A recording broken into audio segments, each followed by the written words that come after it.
Thank you. Please, thank you very much. To President Pak, faculty, staff, and students, thank you so much for this very warm welcome. It is a great honor to be here at Hankuk University of Foreign Studies.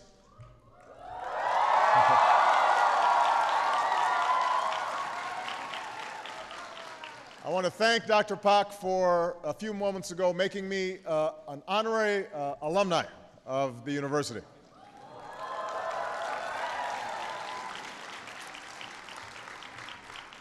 Now, I know that this school has one of the world's finest foreign language programs, which means that your English is much better than my Korean. All I can say is, 감사합니다.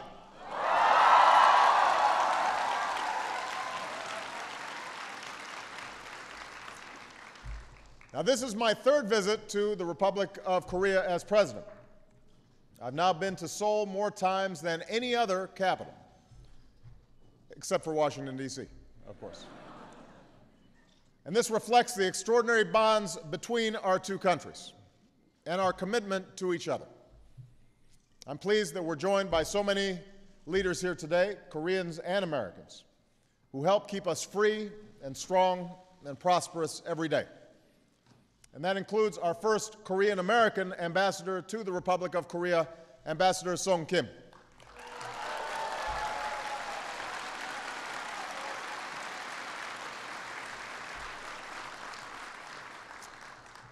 I've seen the deep connections between our peoples in my own life, among friends and colleagues.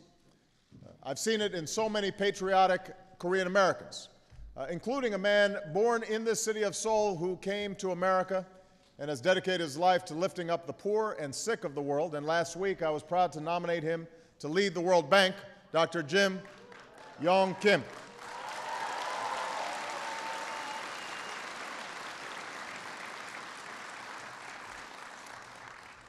I've also seen the bonds in our men and women in uniform, like the American and Korean troops I visited yesterday along the DMZ, freedom's frontier, and we salute their service and are very grateful for them. We honor all those who have given their lives in our defense, including the 46 brave souls who perished aboard the Chonan 2 years ago today. And in their memory, we reaffirm the enduring promise at the core of our alliance. We stand together, and the commitment of the United States to the defense and the security of the Republic of Korea will never waver.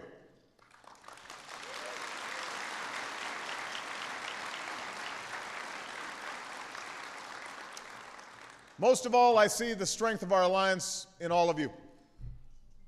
For decades, this school has produced leaders, public servants, diplomats, business people, who've helped propel the modern miracle that is Korea, transforming it from crushing poverty to one of the world's most dynamic economies, from authoritarianism to a thriving democracy, from a country focused inward to a leader for security and prosperity, not only in this region, but also around the world, a truly global Korea. So to all the students here today, this is the Korea your generation will inherit. And I believe there is no limits to what our two nations can achieve together. For like your parents and grandparents before you, you know that the future is what we make of it. And you know that in our digital age, we can connect and innovate across borders like never before, with your smartphones and Twitter and Me Today and Kakao Talk.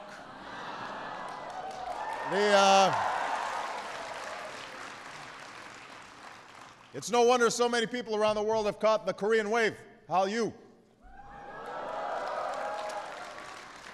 Or consider this. In advance of my visit, our embassy invited Koreans to send us your questions using social media. Some of you may have sent questions. And they called it Ask President Obama.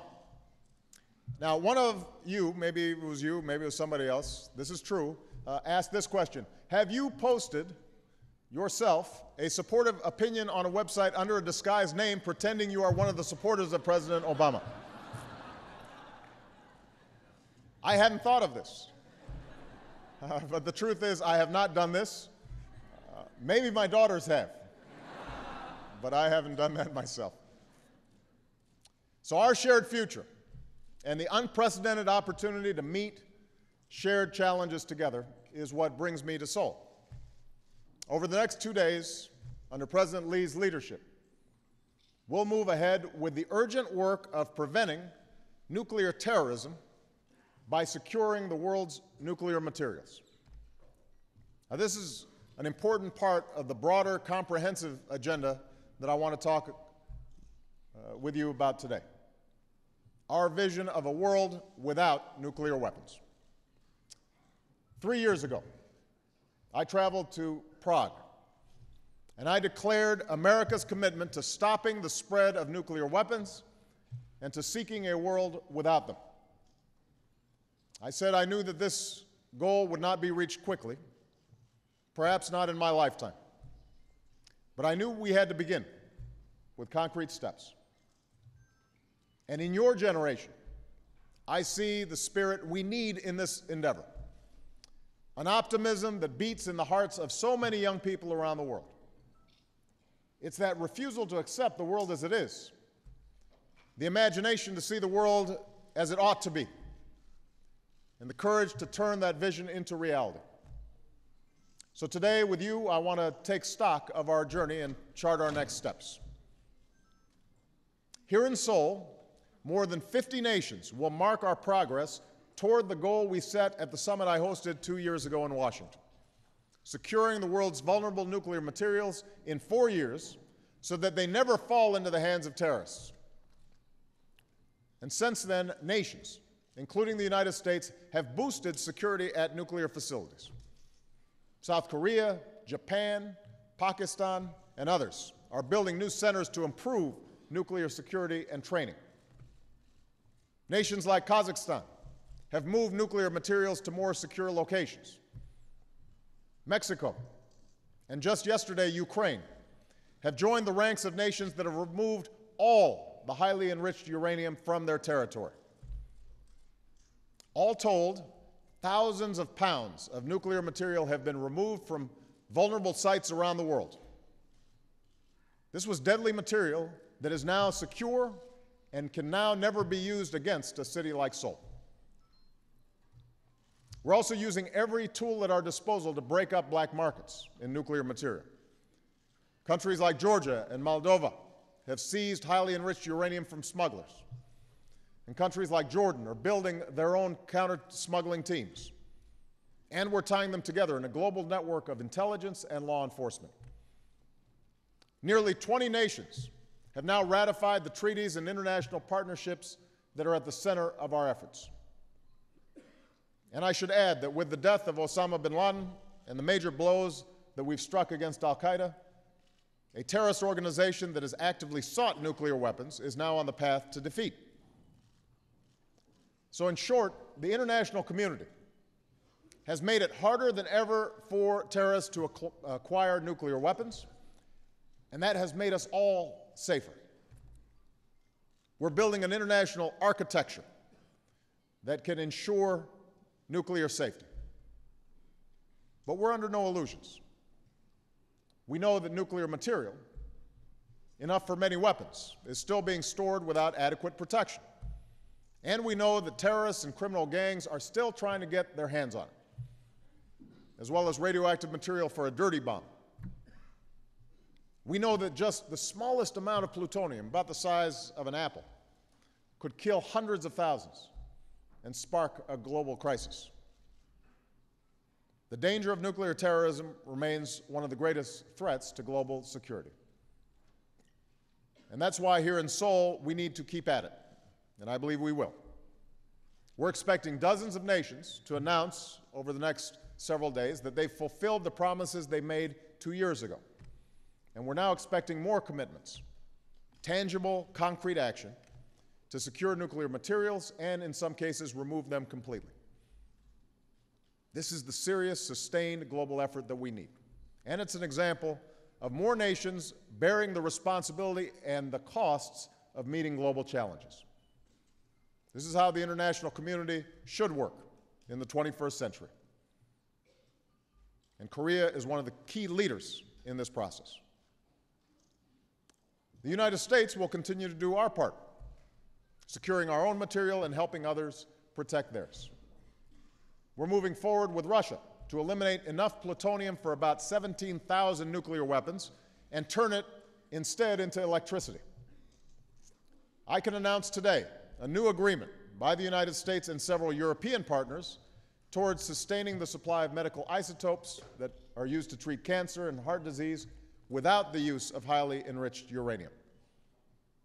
And we will work with industry and hospitals and research centers in the United States and around the world to recover thousands of unneeded radiological materials so that they can never do us harm. Now, American leadership has been essential to progress in a second area, taking concrete steps towards a world without nuclear weapons. As a party to the Nuclear Non-Proliferation Treaty, this is our obligation, and it's one that I take very seriously. But I believe the United States has a unique responsibility to act. Indeed, we have a moral obligation. I say this as president of the only nation ever to use nuclear weapons. I say it as a commander-in-chief who knows that our nuclear codes are never far from my side. Most of all, I say it as a father who wants my two young daughters to grow up in a world where everything they know and love can't be instantly wiped out. Over the past 3 years, we've made important progress. With Russia, we're now reducing our arsenal under the New START Treaty, the most comprehensive arms control agreement in nearly 20 years. And when we're done, we will have cut American and Russian deployed nuclear warheads to their lowest level since the 1950s. As president, I changed our nuclear posture to reduce the number and role of nuclear weapons in our national security strategy.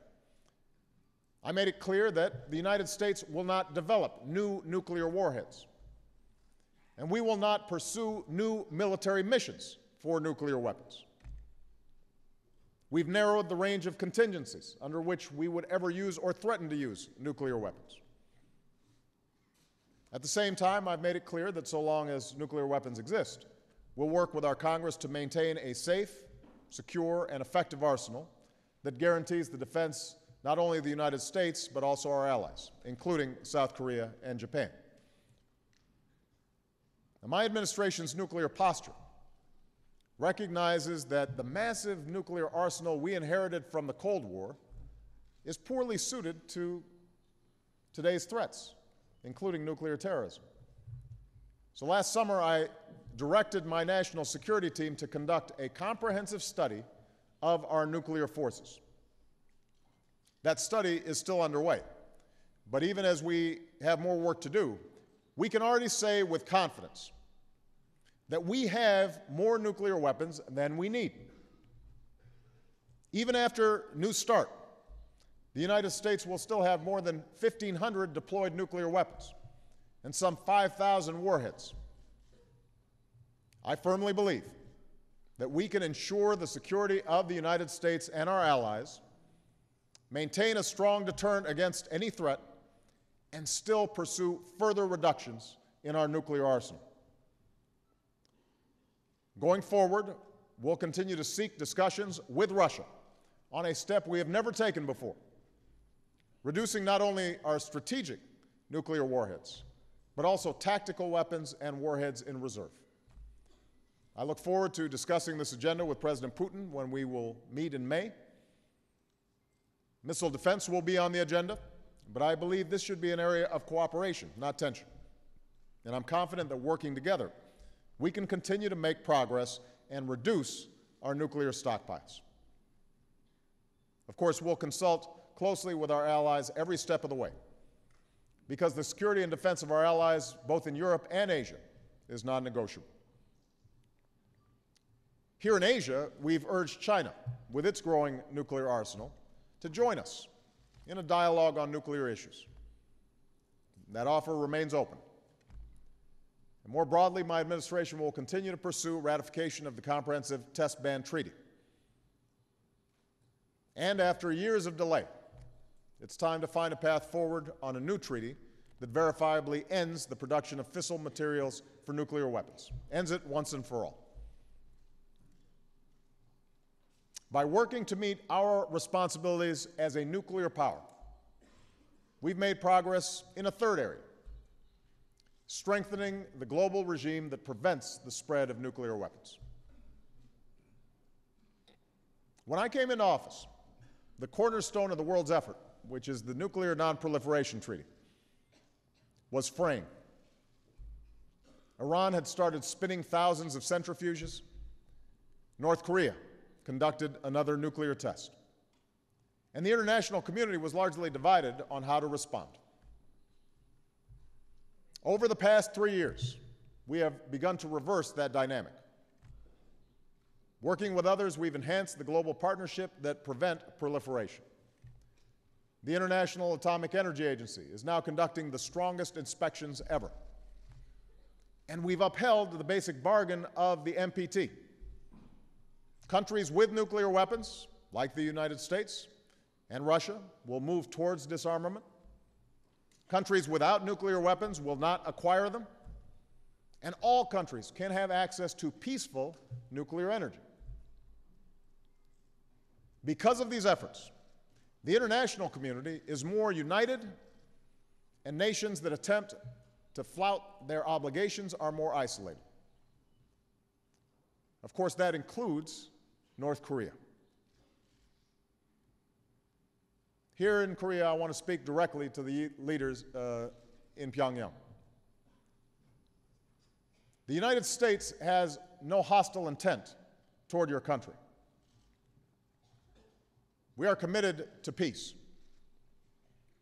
And we are prepared to take steps to improve relations, which is why we have offered nutritional aid to North Korean mothers and children.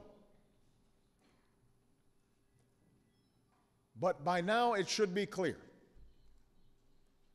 your provocations and pursuit of nuclear weapons have not achieved the security you seek. They have undermined it. Instead of the dignity you desire, you're more isolated. Instead of earning the respect of the world, you've been met with strong sanctions and condemnation. You can continue down the road you are on, but we know where that leads. It leads to more of the same: more broken dreams, more isolation, ever more distance between the people of North Korea and the dignity and the opportunity that they deserve. And know this: there will be no rewards for provocations. Those days are over. So to the leaders of Pyongyang, I say, this is the choice before you. This is the decision that you must make. Today we say, Pyongyang, have the courage to pursue peace and give a better life to the people of North Korea.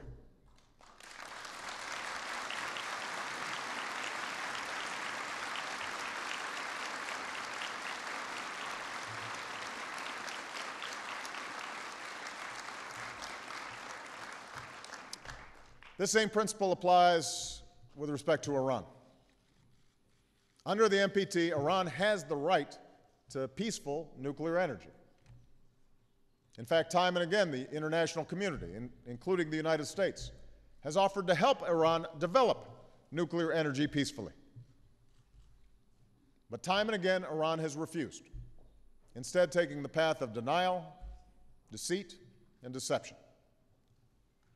And that is why Iran also stands alone, as the only member of the NPT unable to convince the international community that its nuclear program is for peaceful purposes. The only member. That's why the world has imposed unprecedented sanctions, slowing Iran's nuclear program. The international community is now poised to enter talks with Iran's leaders.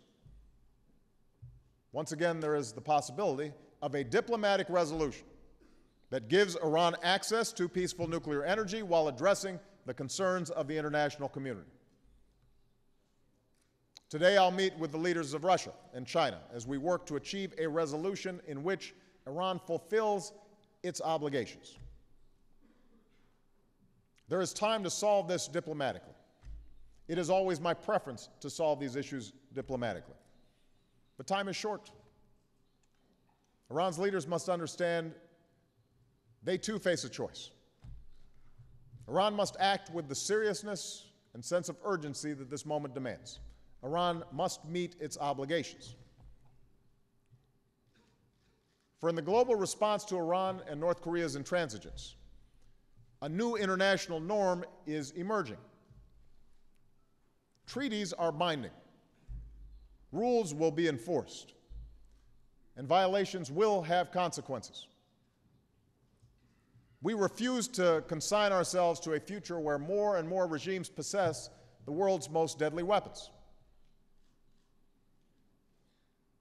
And this brings me to the final area where we've made progress: a renewed commitment to harnessing the power of the atom, not for war, but for peaceful purposes. After the tragedy at Fukushima, it was right and appropriate that nations moved to improve the safety and security of nuclear facilities. We're doing so in the United States. It's taking place all across the world. As we do, let's never forget the astonishing benefits that nuclear technology has brought to our lives. Nuclear technology helps make our food safe. It prevents disease in the developing world. It's the high-tech medicine that treats cancer and finds new cures. And of course, it's the energy, the clean energy that helps cut the carbon pollution that contributes to climate change. Here in South Korea, as you know, as a leader in nuclear energy, you've shown the progress and prosperity that can be achieved when nations embrace peaceful nuclear energy and reject the development of nuclear arms. And with rising oil prices and a warming climate, nuclear energy will only become more important. And that's why in the United States we've restarted our nuclear industry as part of a comprehensive strategy to develop every energy source. We've supported the first new nuclear power plant in 3 decades. We're investing in innovative technologies so we can build the next generation of safe, clean nuclear power plants, and we're training the next generation of scientists and engineers who are going to unlock new technologies to carry us forward. One of the great challenges they'll face, and that your generation will face, is the fuel cycle itself in producing nuclear energy. We all know the problem. The very process that gives us nuclear energy can also put nations and terrorists within the reach of nuclear weapons. We simply can't go on accumulating huge amounts of the very material, like separated plutonium, that we're trying to keep away from terrorists. And that's why we're creating new fuel banks to help countries realize the energy they seek without increasing the nuclear dangers that we fear. And that's why I've called for a new framework for civil nuclear cooperation. We need an international commitment to unlocking the fuel cycle of the future. In the United States, we're investing in the research and development of new fuel cycles so that dangerous materials can't be stolen or diverted.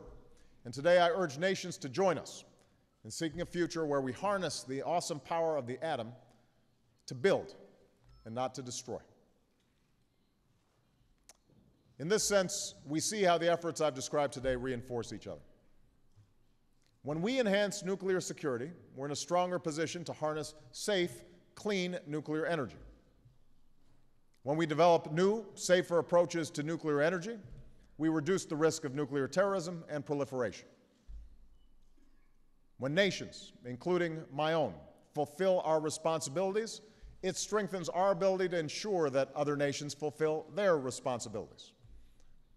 And step by step, we come closer to the security and peace of a world without nuclear weapons.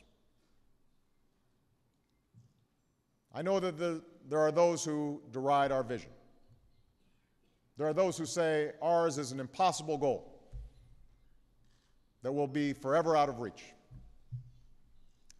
But to anyone who doubts the great progress that is possible, I tell them, come to Korea. Come to this country, which rose from the ashes of war,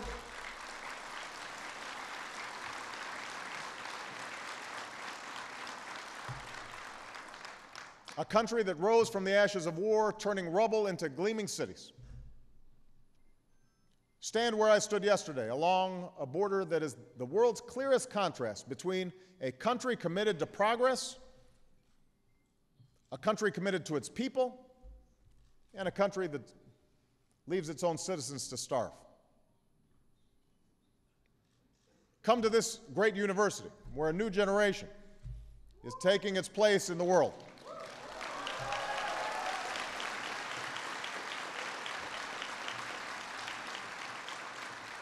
Helping to create opportunities that your parents and grandparents could only imagine. Come and see some of the courageous individuals who join us today. Men and women, young and old, born in the North, but who left all they knew behind and risked their lives to find freedom and opportunity here in the South. In your life stories, we see the truth. Koreans are one people, and if just given the chance, if given their freedom, Koreans in the North are capable of great progress as well. You know, looking out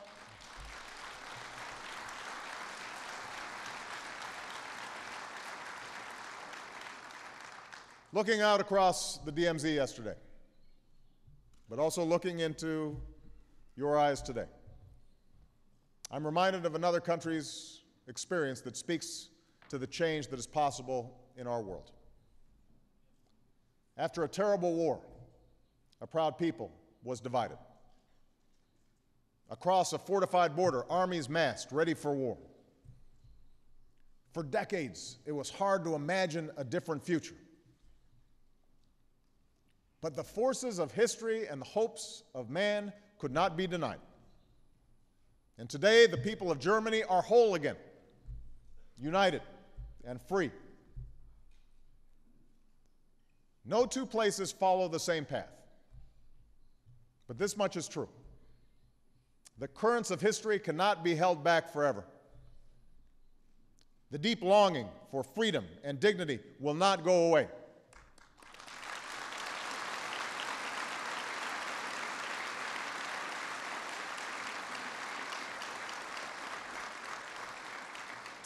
So too on this divided peninsula.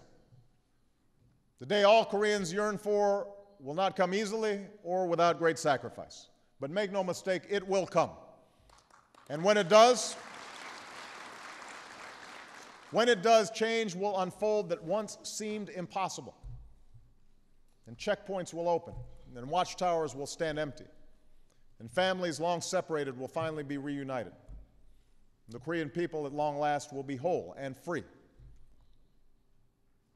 Like our vision of a world without nuclear weapons, our vision of a Korea that stands as one may not be reached quickly, but from this day until then, and all the days that follow, we take comfort in knowing that the security we seek, the peace we want, is closer at hand because of the great alliance between the United States and the Republic of Korea.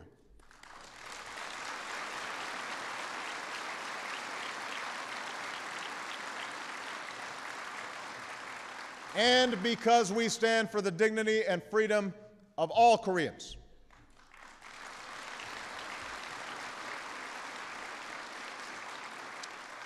And no matter the test, no matter the trial, we stand together. We work together. We go together.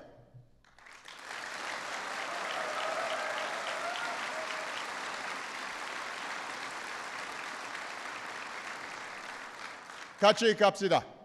Thank you very much.